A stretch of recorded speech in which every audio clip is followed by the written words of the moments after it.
स्वागत आहे शेतकरी मित्रांनो, मनीष खरे आहे यूट्यूब चॅनलवर. मित्रांनो, हा आपला कोथिंबीरचा प्लॉट आहे आणि याला आपण आता पाणी देणार आहोत. म्हणजे आज दिली 1 तास शिपणी, कारण की रातची लाईट होती. तर उद्या दिवसापासून लाईट आहे, तर उद्याच्याला याला आणखी परत 1 तास शिपणी द्यायची आहे. तर अशा पद्धतीने हिरवागार आपला प्लॉट आहे आणि मार्केटला सुद्धा आता होळीच्या जवळपास मार्केटला येईल एवढे याची हाईट झालेली आहे. म्हणजे मार्केटला येण्यासाठी तयार झालेलाच आहे. तर निश्चितच आता रेटसुद्धा वाढत आहे थोडे. तर आपला चांगल्या भावामध्ये सुद्धा येणार आहे आणि आपले चांगले कमीत कमी चांगलेसुद्धा पैसे होणार आहे. तर मित्रांनो, आपण पूर्णतः स्प्रिंकलरनेच पाणी देत आहोत. तर हे बघा, आपण स्प्रिंकलर टाकलेले आहे. तर सोबताल म्हणजे दोन्ही साईडने इकडून आणि इकडून मधातून पाईपलाईन टाकायची काही आवश्यकता नाही. 2 साईडनं टाकल्या म्हणजे मध्यभागी व्यवस्थित पाणी येईल आणि अशा पद्धतीनं आपण स्प्रिंकलर टाकलेले आहे. तर हा आपला पूर्ण कोथिंबीरचा हिरवा प्लॉट आहे. तर कोथिंबीरसुद्धा बघा आलेली आहे. ठीक आहे, जवळपास आता हितभर झाल्यासारखीच आहे. म्हणजे आता हे मार्केटलाच येणार आहे, कारण की थोडंसं आणखी वाढू द्यायचं, म्हणजे जेणेकरून वेट वाढेल तर आपलं इन्कमसुद्धा जास्त होईल. कारण की वजन वाढलं पाहिजे आणि एकदमच लहान नेला तर त्याला काहीसुद्धा हे नाही राहील. कारण की भाव सध्याच आता कमी आहे आणि भाव वाढून राहिले दिवसांदिवस, थोडे रेटमध्ये सुधारणा होऊन राहिली. तर अशा पद्धतीनं हे आपलं कोथिंबीरचा प्लॉट आहे. तुम्ही लावला असेल तर तुम्ही कशा पद्धतीनं पाणी नियोजन करत आहात? तर आपलं पाणी नियोजन असं आहे की जमिनीच्या आधारे, समजा आता आपण पाणी दिलं, जास्त जर पाणी दिलं तर प्लॉट हा पिवळसर पोपटी कलरचा होतो. ठीक आहे, काही ठिकाणी तुम्हाला दिसत असेल पोपटी कलरचं, मी दाखवतो. हा बघा, ह्या लाईनला पोपटी कलर थोडासा झालेला आहे. तर असा पोपटी कलर नको आपल्याला. महत्त्वाचं म्हणजे डार्क काळ्या याच्यातून जर कलर आला तर त्याला रेटसुद्धा थोडेसे चांगले राहते. म्हणजे काळपट कलर असला पाहिजे, काळसर. ठीक आहे, काळसरमधून जर असला तर आपल्या कोथिंबीरला चांगले भाव जाते मार्केटला. आणि पोपटी कलर जर असला तर त्याला रेट थोडेसे कमजोर राहतात, म्हणजे कमी पैशानं मागणी करतात त्याच्यामुळे पाणी वारंवार जर पाणी दिलं तर पोपटी कलर येतो.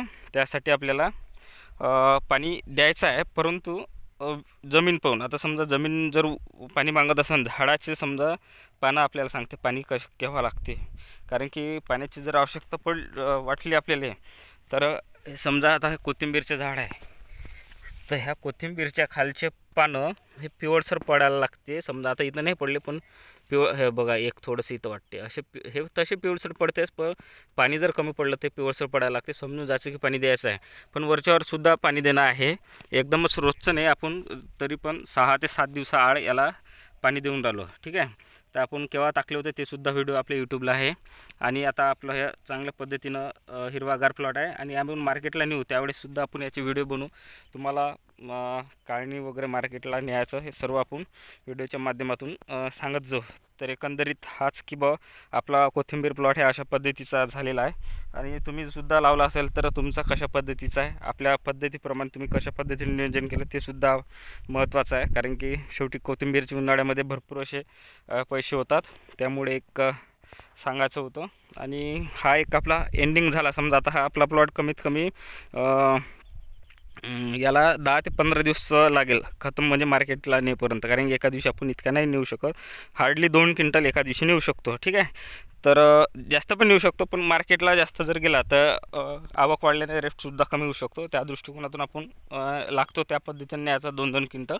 आणि रेट समजा आपल्याला 25-30 रुपये जरी मिळाला तरी भरपूर असे पैसे होतो. कारण की गावरान धनी म्हटलं याला खर्च वगैरे काहीच नाही आहे आणि तणकट वगैरे सुद्धा जास्त नाही आहे. कारण की आता उन्हाळ्यामध्ये तसं तण निघत नाही, पण तणाचं सुद्धा नियोजन करता येते. कारण की त्यासाठी आपल्याला कोथिंबीर फेकल्याच्या बाद किंवा पेरणी किंवा वखरून कशी बी टाकली त्यानुसार आपल्याला 8 दिवसानंतर कोथिंबीर बाहेर येते. त्याच्या आधी आपण तणनाशकाचं सुद्धा नियोजन करू शकतो 5 ते 6 दिवसानंतर.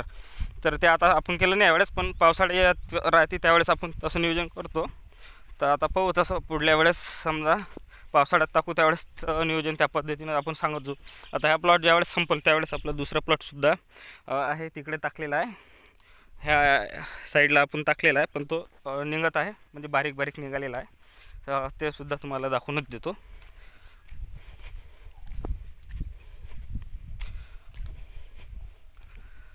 तर या ठिकाणी आपला हे बघा दुसरा टाकलेला, हे छोटे छोटे आता दिसून पडणार नाही, जेमतेम निघत आहे.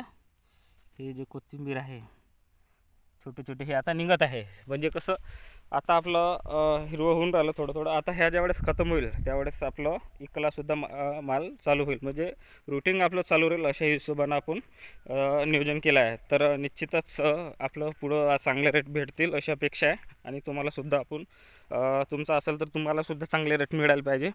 तर पाहू पुढला व्हिडिओ आपण कशा पद्धतीनं समजा काय आपले रोगराई जे काही समजा बाकी इतर पिकं आपण घेतो. समजा आपले इतर पिकंसुद्धा आहे, वांगी, टमाटर, गवार वगैरे, मिरचीची लागवड व्हायची आहे, मिरचीची लागवडसुद्धा होईल. तर पाहू आपण आता पुढल्या व्हिडिओमध्ये आपलं पुढं काय पाऊल राहील समजा मार्केटचं. तर त्या हिशोबानं आपण व्हिडिओ बनवून तुम्हाला एक दाखवण्याचा प्रयत्न करू. धन्यवाद.